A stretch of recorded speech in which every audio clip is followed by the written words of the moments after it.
ओम शांति। ओम शांति। भगवान ने संकल्प से सृष्टि रची, तो इसी प्रकार कलकत्ता में बांगुर एवेन्यू में स्थित राजयोग भवन की सेवाओं के संकल्प आदरणीय प्रकाशमणि दादी जी ने रचे और उन सेवाओं के बीज को बहुत सुंदर रीति से बोकर उसकी पालना भी की और इस स्थान में सेवा करने के निमित्त बनने के लिए चुना आदरणीय मधु दीदी को, और साथ में मुझ आत्मा का भी भाग्य था। तो आइए खास इस सेवा केंद्र के संदर्भ में, बांगुर सेवा केंद्र तथा उससे संबंधित सर्व सेवाओं के संदर्भ में दादी जी के साथ जुड़ी हुई यादें हम आज ताज़ा करें और याद करें कैसे कैसे दादी ने सुंदर पालना देकर इन सेवाओं को सजाया है। तो दीदी, आपको याद होगा 1990 जनवरी का वो समय जब हम पहली बार यहाँ पर आए थे, तब दादी जी ने उस समय कैसे आपको बताया था और कैसे तैयार किया था।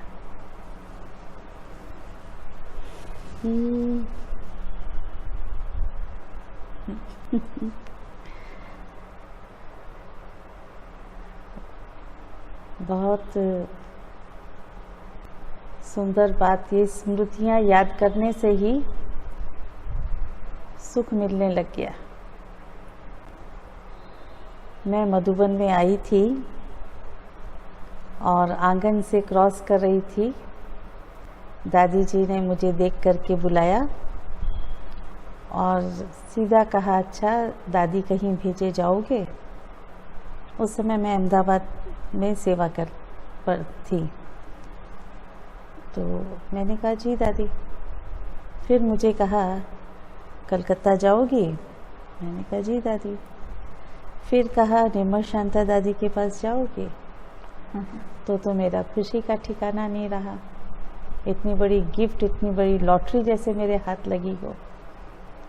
और बस वही से दादी ने पक्का कर लिया और फिर मुझे कहा तैयारी करो, और ये भी मुझे बताया कि आपके साथ अस्मिता बहन को भी मैंने तैयार करके रखा है और आप दोनों वहाँ नया मकान बना है और वहाँ जाकर के सेवा करो। और फिर दादी ने बहुत धूमधाम से, बड़े उमंग उत्साह से हमारे कलकत्ता सेवा पर आने की तैयारी शुरू की। मुझे भी याद है, हमेशा से ऐसे ही लगता था जैसे दादी जी खास नज़र रखती हैं। और चंडीगढ़ में सेवा केंद्र पर मैंने रहना शुरू ही किया था जिस समय दादी जी का पत्र आया मधुबन से, और दादी ने कहा कि कुछ दिन मधुबन सेवा है तो आप चले आओ। तो मधुबन सेवा में बहुत खुशी खुशी गए थे। तो वहीं पर एक दिन अकेले में दादी जी ने पूछा कि अगर दादी जी आपको कहीं भेजती हैं तो आप जाओगे?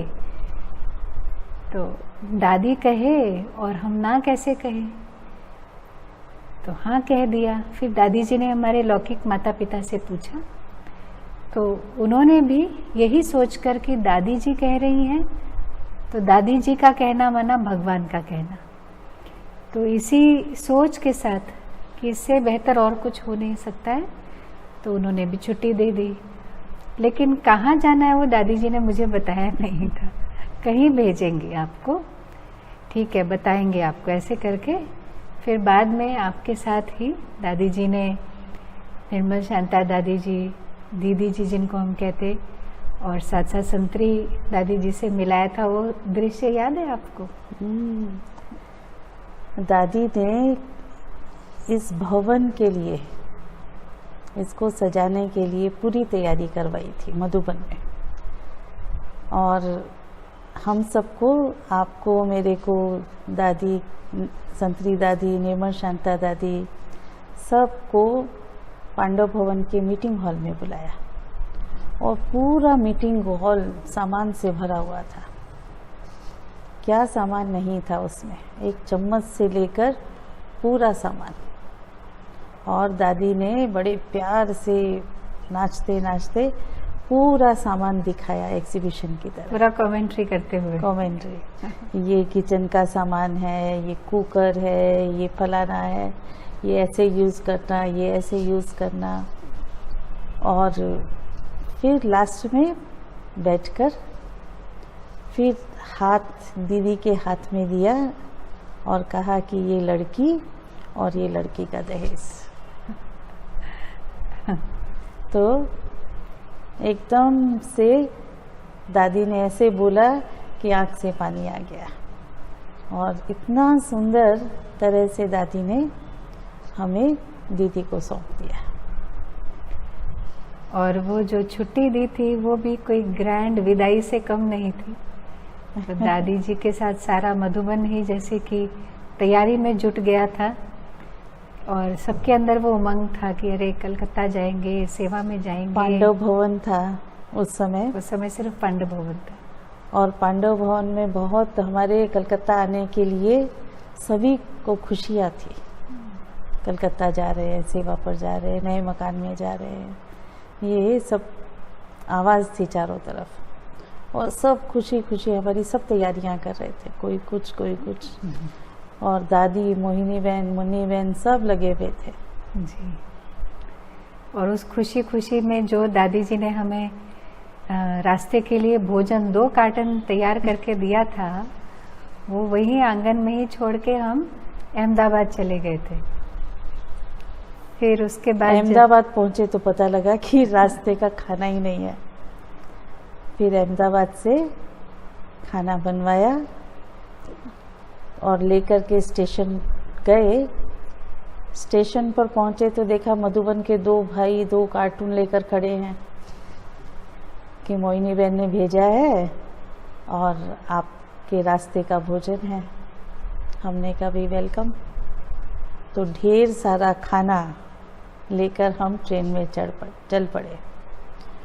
और ट्रेन चली तो मालूम चला कि 24 घंटा नहीं 48 घंटा में हम पहुंचेंगे। मेरे ख्याल से ये दादी जी के इतने शक्तिशाली वाइब्रेशंस का ही चमत्कार है, जो हम इतने निश्चिंत थे। मालूम नहीं था ट्रेन में कैसे इतना लंबा ट्रैवल करना होता है, मालूम नहीं था कहाँ कहाँ से होकर ट्रेन जाएगी। और पहली बार गए थे, तैयारी की भी कोई परवाह नहीं थी, जैसे कि हमें जाना है, सब दादी करवा रही है। और एक नशा था, दादी भेज रही है, हम जा रहे हैं, बस उस नशे में न ट्रेन का मालूम, न स्टेशन का मालूम, न और किसी बात का मालूम, चल दिए। और सचमुच उस नशे में ही हम यहाँ तक पहुँच गए। बाबा जैसे हमको एकदम अंगुली पकड़ करके बड़ा आराम से ले आया जी। 14 जनवरी का दिन था जी, संक्रांति का दिन। अमृत वेला 4 बजे हमारी ट्रेन पहुंची। तब हम इस धरती पर अवतरित हुए। तो जो भी को उस समय इतना दूर भेजा दादी जी ने, तो कैसे इतनी दूर से संभालती रही दादी, ये भी एक सुनने की बात है। दीदी जी आप बताइए। हम इतना निश्चिंत थे और बहुत छोटे थे, तो अभी समझ में आती है ये बातें, उस समय समझ में नहीं आती थी। और हमारी चिंता दादी जी करती थी, हमारी केयर दादी करती थी। सप्ताह 10 दिन दादी को कोई पत्र नहीं मिले, फ़ोन नहीं मिले, समाचार नहीं मिले, तो दादी कहीं ना कहीं इधर उधर से भी समाचार भेजती थी। सेंटर में फ़ोन भी नहीं था और खाली घर था। फिर दादी का कहीं से मैसेज आता था कि दादी को फ़ोन करो। फिर हम बूथ में जाते थे मार्केट में, दादी को फ़ोन करते थे, बात करते थे, तो दादी को जैसे कि ठीक लगता था। और दादी का पत्र आता ही रहता था, समाचार पूछती रहती थी, हम भी दादी को पत्र लिखते रहते थे। आप कैसे मज़ेदार पत्र लिखते थे? आप ही बताइए। जैसे कोई बहुत क्लोज फ्रेंड होते हैं और उनके साथ हम बहुत मज़ेदार तरीके से बातें शेयर करते हैं, समाचार शेयर करते हैं, तो इसी रीति से मधु दीदी पत्र लिखा करती थी। हम भी साथ में होते थे मज़े लेने के लिए, पर दीदी का वो पत्र लिखना और दादी का उन पत्रों का जवाब मिलना, दोनों में ही बहुत मज़ा था। बहुत साथी, सखी, फ्रेंड का बहुत नज़दीक का रिलेशन था। और हमको मालूम था दादी हमारी एडमिनिस्ट्रेटिव हेड है, पर उससे ज़्यादा दादी दादी लगती थी और अपनी है, मेरी है। और लगता था कि बस पूरी दुनिया में दादी मेरी ही केयर करती है, मुझे ही प्यार करती है। ऐसा मैं समझती हूँ जितने भाई बहनों ने दादी का साथ रहे दादी के, सबका यही अनुभव होगा। बाबा के साथ भी जैसे दादी हमारे लिए फ्री बैठी है, हम दादी को पत्र लिखें, जो भी लिखें, और दादी रिस्पॉन्स भी उसी तरह से देती थी। उस समय याद है कि यहाँ बांगुर में तो बहुत मच्छर हुआ करते थे, तो उस समय दादी जी को आपने क्या लिखा था?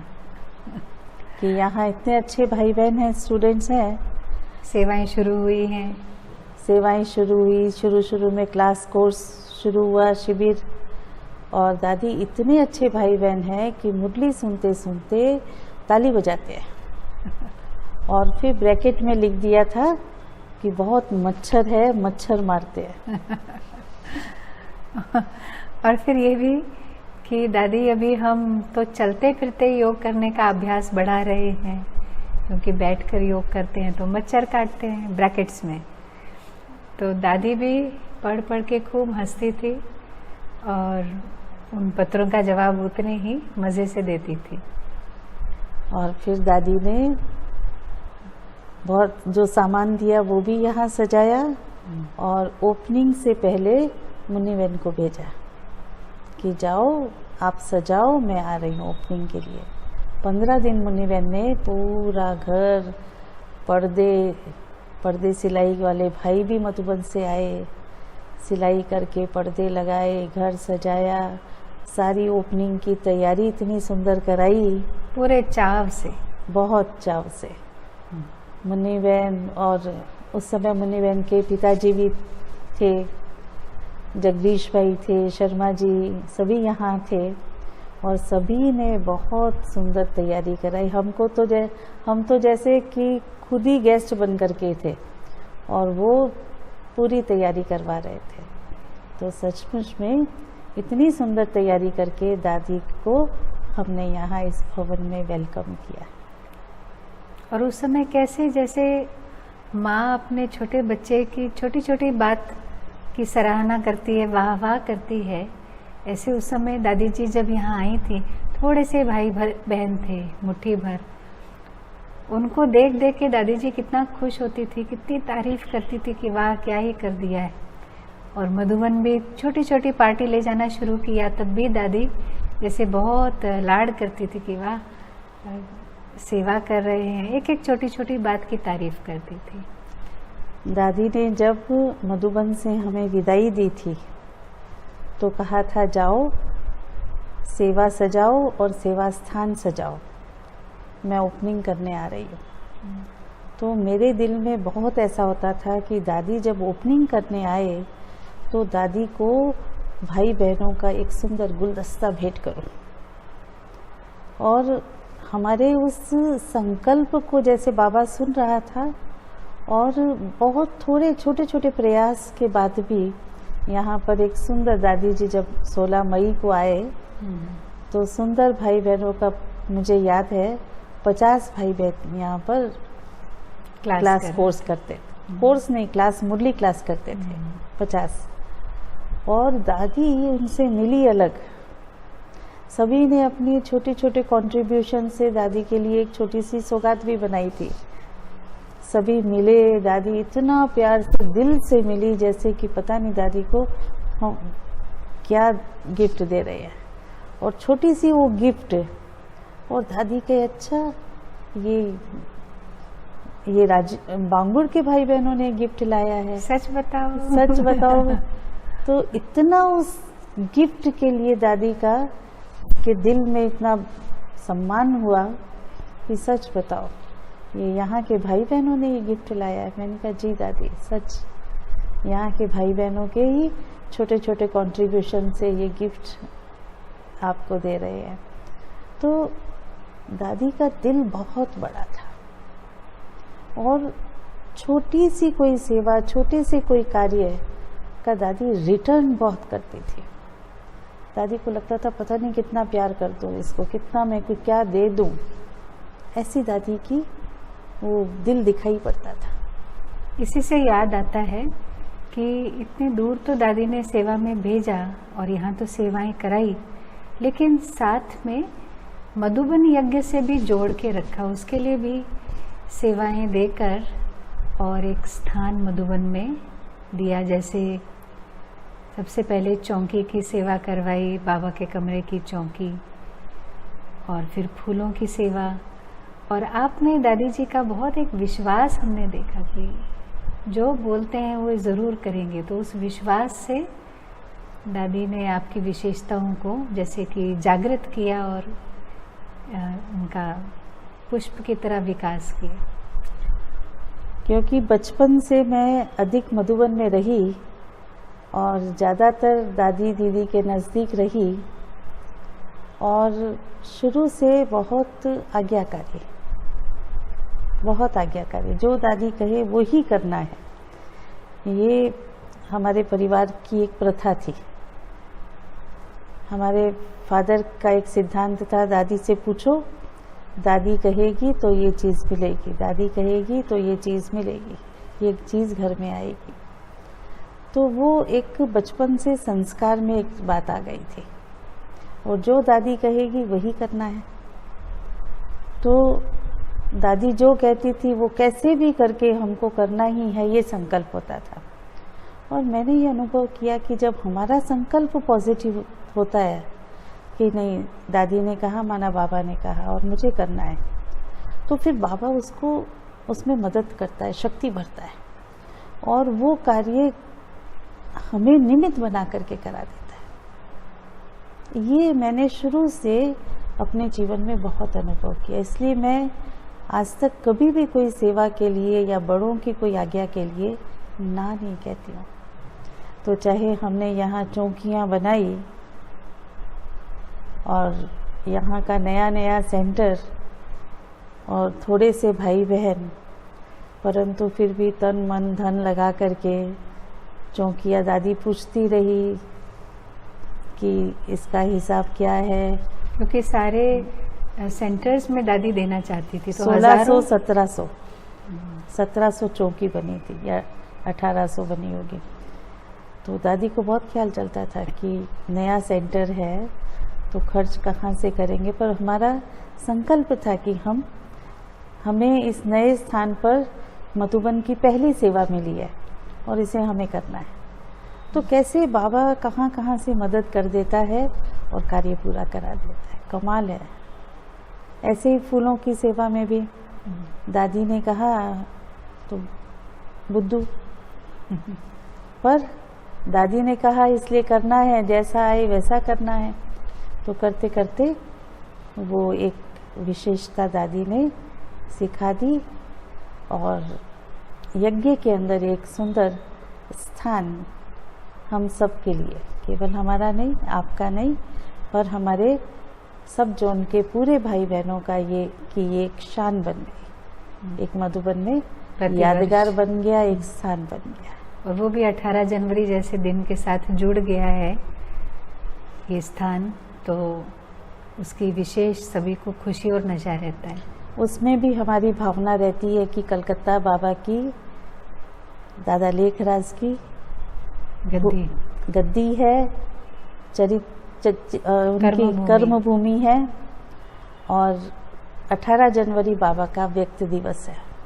ऐसे दिन पर कलकत्ता नगरी से फूल हम बाबा के लिए ले जाएं और बाबा को सजाए, बाबा का मधुबन के 4 तीर्थ सजाए, तो बहुत दिल से भावना आती है और बहुत प्यार से एक एक फूल सजाते हैं, जिसमें बाबा की याद के साथ दादी की याद जरूर आती है। मेरे ख्याल से यही दादी जी के लिए स्नेह और दादी के साथ तो सारा मधुबन जोड़ा हुआ है, तो जिसके कारण आप हर साल यहाँ से लीची भी भेजते रहे। माना यहाँ पे कुछ भी हम अगर एंजॉय कर रहे हैं तो आपकी भावना रहती कि दादी जी के साथ उसको शेयर करें, और दादी जी तो सारे मधुबन के साथ शेयर करती थी। जरूर, हमने पहले लीची भेजी दादी के लिए, तो दादी ने कहा कि दादी अकेली खाएगी क्या, दादी का इतना बड़ा परिवार मधुबन है। तो हमने कहा ठीक है, हम मधुबन के सभी भाई बहनों के लिए भेजेंगे। तो दादी का सभी के लिए बड़ा रिस्पेक्ट रहता था, और दादी पहले खिलाती थी फिर खाती थी। ये दादी की बहुत बड़ी विशेषता थी। उनकी एक एक विशेषता का कैसे वर्णन करें, हो नहीं सकता है। बाद में फिर दादी जी ने यहाँ कलकत्ता में भी बहुत बड़ी बड़ी सेवाएं कराई, जिसका हमें उस समय तो बिल्कुल मन चित नहीं था।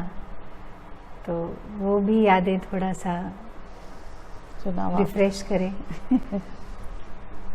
क्योंकि हम तो छोटे छोटे थे और छोटे छोटे कदम उठाने वाले, लेकिन दादी जी को बड़ी बड़ी आशाएं थी। तो दादी जी ने सबसे पहले 1998 दिसंबर में यहाँ जो नेताजी इंडोर स्टेडियम है उसमें बड़ा प्रोग्राम रखवाया था, और उसमें बहुत सुंदर जिम्मेदारियाँ बड़े विश्वास से फिर से दी थी।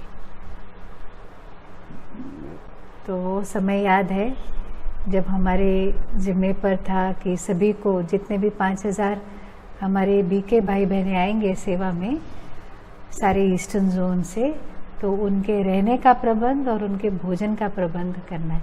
उस समय दादी जी ने आपको एक बात कही थी जो हमेशा याद रहती है। कौन सी? कि ब्राह्मणों को हाँ, कैसे संतुष्ट करना होता है। कहा कोई भी प्रोग्राम की सफलता का आधार है कि ब्राह्मणों को ठीक से भोजन मिले, क्योंकि भोजन बनाने की, सब तैयारी करने की, सभी ब्राह्मणों को रहने की, ये सारी ड्यूटीज़ हमारी थी। तो दादी ने उस दिन ये बात एक सिखा दी मेरे को कि भोजन से संतुष्ट किया ब्राह्मणों को, माना प्रोग्राम सफल हो गया। कितना विशाल वो सारा कार्य था जो सबको रहने की व्यवस्था करना। 5000 लोग कलकत्ता जैसे महानगर में रहे। हम लोग सुबह निकलते थे, सारा दिन घूमते थे धर्मशालाओं में देखने के लिए, धर्मशाला के मालिक से मिलने के लिए। उनको इतना ठोक ठोक के समझाते थे, पर महीनों घूमे, एक भी धर्मशाला का एक भी कमरा हमको नहीं मिला। और इसीलिए फिर जब अगली बार 2003 में मेगा प्रोग्राम का संकल्प दादी जी दे रही थी, तब भी काफी ड्रामा हुआ था मधुबन में। तो भी हम कहते थे दादी नहीं होगा, नहीं कर पाएंगे। दादी कहती थी अच्छा।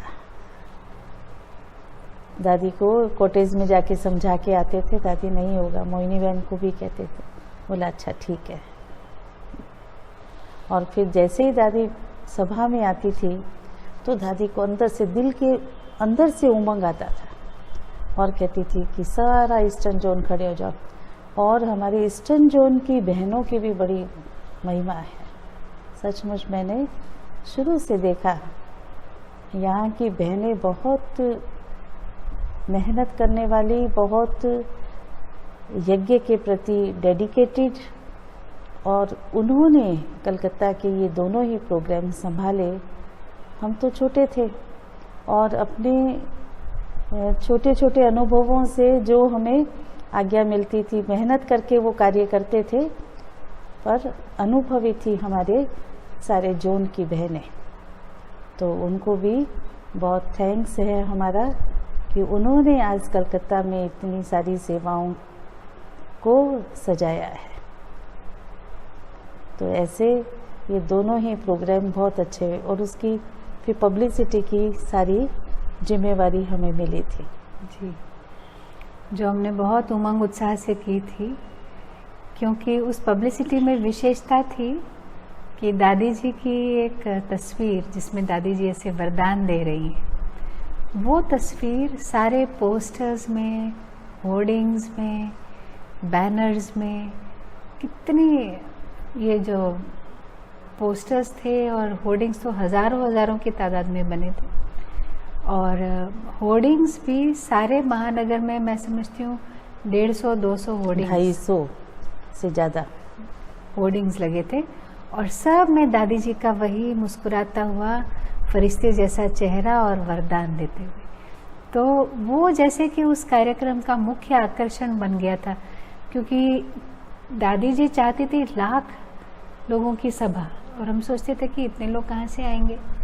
आज के समय में 1 लाख लोगों की सभा इकट्ठी करना, हम लोग छोटे थे ना, हम लोगों को कुछ अक्ल नहीं थी। तो वास्तविकता ये थी, हम सोचते थे निमंत्रण तो दे देंगे लेकिन आएंगे कि नहीं कैसे पता।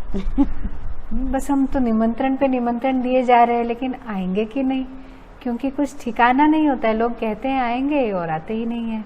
हाँ, यहाँ के प्रोग्राम्स का हमारा ऐसा अनुभव था जी। लेकिन वो जो दादी जी का वरदानी हस्त था उस पोस्टर में और होर्डिंग में, वो एक चुंबक बन गया, एक बड़ा आकर्षण बन गया, जिसके कारण लाख तो क्या 3 लाख से ज़्यादा जो सारी सीमाएं पार हो गई। आखिर हमें गेट्स बंद कर देने पड़े और जो लोग आ रहे थे वो उनको वापस भेजना पड़ा कि आप लोग जाकर लाइव देखो जी। और उसका एक और, उस सफलता का एक और कारण था कि हमारे भाई बहनों ने पूरा 1 महीना सुबह से रात तक, भाइयों ने छुट्टी लेकर सुबह से रात तक एक एरिया में, एक घर में जाकर के निमंत्रण दिया था, पैम्पलेट दिया था। और लोग कहते थे कि कलकत्ता में इतनी भागवत होती है, इतनी सब कथाएं होती है, इतने निमंत्रण मिलते हैं, पर इस तरह से आप लोग खुद चलकर हमारे घर में निमंत्रण देने आए हो, ये तो पहली बार हुआ है। और इतनी उनकी खातिरी करते थे, आओ बैठो, चाय पियो, पानी पियो। तो वो जो था वो एक दिल का निमंत्रण था, और उस दिल के निमंत्रण से दिल से लोग जो है अपने आप अपने घरों से निकल करके उस सभा में आए थे। तो वो दिल वालों की सभा थी, क्योंकि दादी के दिल की आवाज़ थी ना, इसलिए सच में दिल की आवाज़ थी।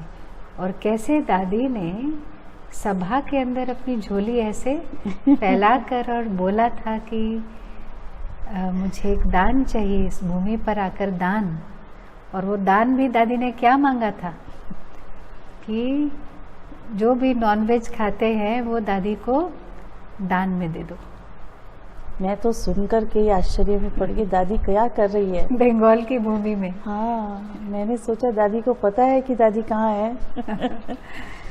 परंतु कमाल है कि आज भी ऐसे भाई बहन मिलते हैं, ऐसे भाई बहन हमारी क्लास में हैं जिन्होंने उस दिन दादी के सामने संकल्प किया था और छोड़ दिया था। सच में वो दादी जी के योग का बल कहेंगे, पावरफुल, शक्तिशाली। और वही आत्माएं थी जो दादी जी को खींच रही थी, और दादी ने इतने उमंग उत्साह से वो प्रोग्राम रखवाया, सब में वो उमंग भरा। और उस समय हमें सबसे ज़्यादा फ़ायदा हो गया था कि दादियाँ हमारे पास इसी स्थान में रही थी, तो दादियों के अंग संग रहने का जो कुछ दिन का वो अनुभव था वो भी स्मरणीय है। सभी दादियाँ, जानकी दादी, गुलजार दादी जी, नेमा शांता दीदी तो हमारी है ही, बड़ी दादी, मोहिनी बहन, ईशू दादी, फिर उसके बाद सभी जोन हेड्स भी आए थे। और हमारे निर्भैर भाई जी और ब्रिजमोहन भाई सभी थे। और सभी जोन इंचार्जेस बहनें भी आई थी। तो ये कमाल थी कि सभी ने आकर इस भूमि को तपाया है, सींचा है और उसी के फल स्वरूप आज यहाँ इतनी सुंदर फुलवाड़ी है, इतनी सुंदर सेवाएं हैं। और दादी जी इस भवन में जब रही थी तो कैसा लगता था उस समय? आपको कैसा लगता था? ऐसे लगता था कि दादी के साथ एक सेंटर में हम और दादियाँ सब इकट्ठे रह रहे हैं। वो बहुत सुखदायी अनुभव था। कितनी हल्की होकर भी रहती थी ना। कभी नीचे चक्कर लगा रही है, ऊपर चक्कर लगा रही हैं।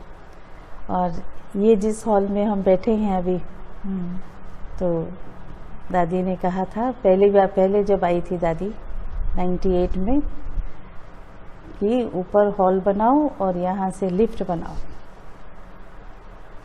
और दादी के संकल्प से ही ये लिफ्ट भी बनी और ये हॉल भी बना। ऐसे खड़े खड़े दादी ने कहा यहाँ से लिफ्ट बनाओ। स्थान भी दादी ने फिक्स कर दिया। मतलब ऐसे ही मेरे को कहा था यहाँ से लिफ्ट बना लो और ऊपर हॉल बना लो। फिर हम लोगों ने 1 साल खराब किया, इधर सीढ़ी के पास लिफ्ट बनाए, उधर बनाए, पर आखिर वही लिफ्ट बनी जहाँ बालकनी में खड़े होकर दादी ने कहा यहाँ से लिफ्ट निकालो। तो दादी इंजीनियर भी थी। सब प्रकार का ज्ञान दादी जी। हाँ, सारी नॉलेज थी दादी को, वंडरफुल। दादी क्या थी, बाबा ही था। वो स्वरूप दिखाई पड़ता था। तो बहुत सुंदर यादें और बहुत सारी यादें हैं, परंतु समय की सीमा है। तो आज दादी जी के स्मृति दिवस पर आइए हम दादी की इन सब विशेषताओं को अपने अंदर समा कर बहुत प्यार से दादी जी को थैंक्स करें। दादी जी के साथ प्रॉमिस करें कि दादी की इतनी ऊंची आशाएं जो खास इस स्थान से और इस स्थान से संबंधित जो भी सेवा स्थान खुले हैं उनके प्रति दादी जी का ही संकल्प था। पहली बार भी दादी जी आई थी तो बोली थी कि बांगुर जैसे और कम से कम 10 सेंटर्स होने चाहिए। तो ये दादी जी के संकल्प से ही जो फलीभूत हुआ है सारा सब जोन। और हमारी जो बहनें जो दादी से मिली हैं उन पर भी दादी की बड़ी नज़र होती थी। शुरू की सभी बहनों पर दादी की नज़र भी होती थी और उनके प्रति दादी का लाड प्यार भी एक्स्ट्रा होता था जी। कुछ तो सबको स्पेशल मिला। और सबसे बड़ी बात कि निर्मल शांता दीदी के पास हम रहे ना, तो दीदी के कारण सभी दादियों का एक अट्रैक्शन यहाँ होता था कि दीदी यहाँ बैठी है तो दीदी के जैसे वो कहते हैं ना शिव के साथ शालिग्राम पूजे जाते हैं, तो ऐसे ही दीदी के साथ होने के कारण हम सब की वैल्यू भी बढ़ गई और शिव के साथ शालिग्राम पूजा गया। हाँ, ऐसी बात हुई जी। तो दादियों के हम और भी ज़्यादा नज़दीक आए। सारा दिन दादियों से फ़ोन में बात करना, पत्र व्यवहार करना, तो ये सारी गिफ्ट्स जो है हमको दीदी से मिले, निर्मल शांता दीदी के कारण मिले। तो इसलिए आज के दिन बाबा को भी थैंक्स, दादी जी को भी थैंक्स, निर्मल शांता दीदी को भी थैंक्स और आपको भी थैंक्स। और आप सभी को भी थैंक्स, सभी भाई बहनों को भी जिनका इतना सुंदर सहयोग और साथ मिला है तब। और हमारी सभी बहनें, साथी बहनें भिन्न भिन्न सेंटर पर भी रह करके जो इतना अथक पुरुषार्थ और अथक मेहनत से सेवाएं कर रही है, उनकी भी बहुत बड़ी कमाल है। कोई बहन ऐसी नहीं है हमारी जो दिन में सोती हो या आराम से बैठकर खाती हो। सबके दिल में बाबा है और बाबा की सेवाएं समाई हुई है। और यही सारी सब जो उनकी सेवाओं की सफलता का आधार है। तो उन बहनों को भी बहुत बहुत थैंक्स, और सभी सेंटर के सभी भाई बहनों को भी जिनके सहयोग से सारे सेवा कार्य चल रहे हैं, उनको भी थैंक्स। और दादी जी को आज के दिन हमारी बहुत बहुत स्नेह भरी श्रद्धांजलि। ओम शांति। ओम शांति।